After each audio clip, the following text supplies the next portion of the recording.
Welcome to the Motorsports Arsenal, where our customers enjoy 7-day-a-week product support.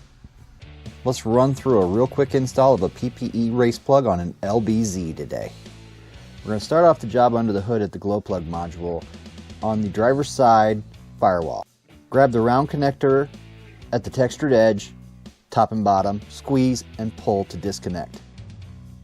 The big connector does have a slide to release, but grime gets built up inside the connector body, and this one did not want to let go.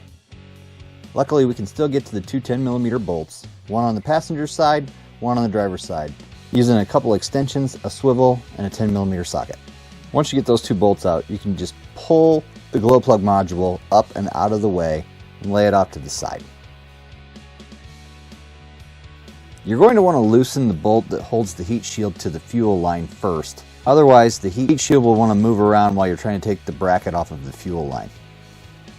Then you're going to grab a 12mm socket and take all 4 bolts out of the heat shield. After that, the heat shield just moves up and out of the way.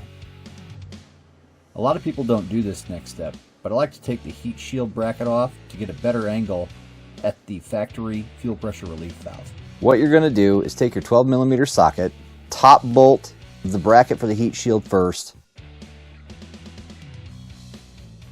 grab yourself a ratcheting box end wrench and take the bottom bolt out second. If you have a short ratcheting 12mm open end wrench, there's a bolt on the back side of the heat shield bracket that's fairly easy to get to, but it is blind.